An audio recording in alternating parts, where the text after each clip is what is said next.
ಮಂಗಳೂರು ನಗರ police commissioner Anupam Agarwal ಅವರ ನೇತೃತ್ವದಲ್ಲಿ ಇಂದು ಕ್ರಿಮಿನಲ್ಗಳ parade ಜಿಲ್ಲಾ ಪೊಲೀಸ್ ಕವಾಯತು ಮೈದಾನದಲ್ಲಿ ನಡೆದಿದೆ. ಹಳೆ ರೌಡಿ ಶೀಟರ್ಗಳನ್ನ, ಕ್ರಿಮಿನಲ್ ಹಿನ್ನೆಲೆ ಉಳ್ಳವರನ್ನ, 10 ಹಲವು ಪ್ರಕರಣಗಳನ್ನ ದಾಖಲಿಸಿಕೊಂಡವರನ್ನ ಕರೆಸಿ ಅವರ ಪೂರ್ವಾಪರಗಳನ್ನ ಪೊಲೀಸ್ ಕಮಿಷನರ್ ವಿಚಾರಿಸಿದ್ದಾರೆ. ಈ ಸಂದರ್ಭ ಕ್ರಿಮಿನಲ್ಗಳಿಗೆ ಎಚ್ಚರಿಕೆಯನ್ನು ಕೂಡ ಅವರು ನೀಡಿದ್ದಾರೆ. ಇನ್ನು ಮುಂದೆ ಕಾನೂನು ಉಲ್ಲಂಘನೆ ಮಾಡಿದ್ರೆ ಅವರ ಬಾಂಡ್ ರದ್ದು ಮಾಡಿ ಆಸ್ತಿ ಮತ್ತು ಹಣವನ್ನ ಮುಟ್ಟುಗೋಲು ಹಾಕುವುದಾಗಿ ಎಚ್ಚರಿಕೆಯನ್ನು ಕೂಡ ನೀಡಿದ್ದಾರೆ. ಈಗಾಗಲೇ ಹಲವು ಕ್ರಿಮಿನಲ್ಗಳ ಬಗ್ಗೆ ಈ ರೀತಿ ಮಾಡಿದ್ರು ಕೂಡ ಇನ್ನೂ ಹಲವು ಮಂದಿ ಸರಿಯಾಗಿಲ್ಲ, ಅಂತವರನ್ನ ಗಡೀಪಾರು ನಾವು ಮಾಡ್ತೀವಿ. ಕ್ರಿಮಿನಲ್ಗಳು ತಮ್ಮ ಕೆಟ್ಟ ನಡತೆಯನ್ನ ಸರಿಪಡಿಸಿಕೊಳ್ಬೇಕು. ಈಗ ಸುಮಾರು 10 ಮಂದಿಯನ್ನ ಗಡೀಪಾರು ಮಾಡುವ ಸಿದ್ಧತೆ ನಡೀತಾ ಇದೆ. ಅದರ ದಾಖಲೆ ಪತ್ರಗಳನ್ನ ಹಾಜರುಪಡಿಸಲು ಇನ್ಸ್ಪೆಕ್ಟರ್ಗಳಿಗೆ ಸೂಚಿಸಲಾಗಿದೆ. ಇದು ನಿಮಗೆಲ್ಲರಿಗೂ ಕೂಡ ಕೊಡುವಂತಹ ಎಚ್ಚರಿಕೆ ಎಂದು ಕ್ರಿಮಿನಲ್ಗಳಿಗೆ ವಾರ್ನಿಂಗ್ ಅನ್ನ ನೀಡಿದ್ದಾರೆ. ಇನ್ನು ಹಬ್ಬದ ದಿನಗಳು ಬರ್ತಾ ಇದ್ದು ಈ ಸಂದರ್ಭ ಯಾರೂ ಕೂಡ ಕ್ರಿಮಿನಲ್ ಕೃತ್ಯಗಳಲ್ಲಿ ತೊಡಗಬಾರದು. ನ್ಯಾಯಾಲಯಕ್ಕೆ ಹಾಜರಾಗದೇ ಇರುವ ಹಲವು ಕ್ರಿಮಿನಲ್ಗಳು ಇದ್ದಾರೆ.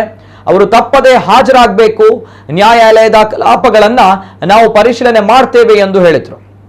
ಇದು ನಾನು ನಡೆಸುವ ಮೊದಲ ಪರೇಡ್ ಆಗಿದ್ದು ನಿರಂತರವಾಗಿ ಇಂತಹ ಪರೇಡ್ ನಡೆಸಲಾಗುವುದು ಎಂದು ಹೇಳಿದ್ದಾರೆ. ಜೊತೆಗೆ ಹಿರಿಯ ಪೊಲೀಸ್ ಅಧಿಕಾರಿಗಳು ಕೂಡ ಈ ಸಂದರ್ಭ ಭಾಗಿಯಾಗಿದ್ದರು.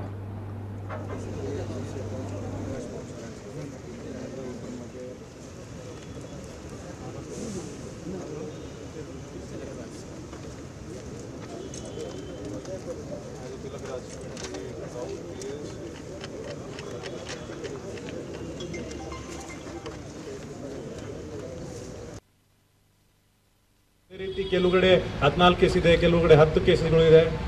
ಫೆಸ್ಟಿವಲ್ ಸೀಸನ್ ಸ್ಟಾರ್ಟ್ ಆಗ್ತಾ ಇದೆ. ಡೆಫಿನೆಟ್ಲಿ ವಾಚ್ ಮಾಡಬೇಕು. ಮತ್ತು ಯಾರ್ಯಾರಿಗೆ ನಾನು ಇವತ್ತು ಏನು ಇನ್ಸ್ಟ್ರಕ್ಷನ್ ಕೊಟ್ಟಿದ್ದೀನಿ ಅದು ಅಕ್ಷರಶಃ ಪಾಲನೆ ಆಗುತ್ತೆ. ಇನ್ನು ಮುಂದೆ ಯಾರು ಮತ್ತೆ ಕಾನೂನನ್ನು ವಯೋಲೇಷನ್ ಮಾಡಿದರೆ ನಿಮ್ಮ ಬಾಂಡ್ಗೆ ನಾವು ಫೋರ್ಫೀಚರ್ ಮಾಡಿ ನಿಮ್ಮ ಹಣ ಮತ್ತು ಆಸ್ತಿಗೆ ನಾವು ಮುಟ್ಗೋಲು ಮಾಡ್ತೀವಿ.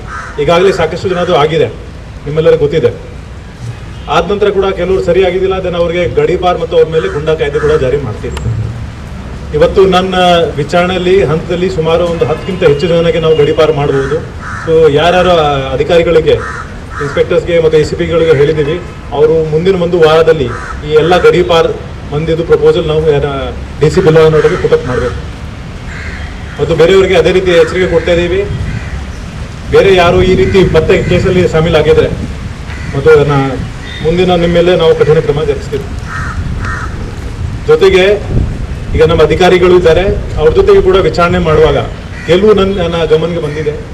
ಇದರಲ್ಲಿ ಅವ್ರ ಕೆಲವು ಅಸೋಸಿಯೇಟ್ ಇನ್ನೂ ಹಾಜರಾಗಿಲ್ಲ. ಸೊ ನಿಮ್ಮ ತಂಡ ಫಾರ್ಮೇಷನ್ ಮಾಡಿ ಯಾರು ಈಗ ಹಾಜರಿದ್ದಾರೆ ಅವರಿಗೆ ಹಾಜರು ಮಾಡಬೇಕು. ಜೊತೆಗೆ ಇದರಲ್ಲಿ ಸಾಕಷ್ಟು ಜನ ಮೇಲೆ ಟ್ರಯಲ್ ನಡೀತಾ ಇದೆ ಕೋರ್ಟಲ್ಲಿ. ಆ ಕೋರ್ಟ್ದು ಕೇಸಿದು ಮಾನಿಟರಿಂಗ್ ಆಗಬೇಕು.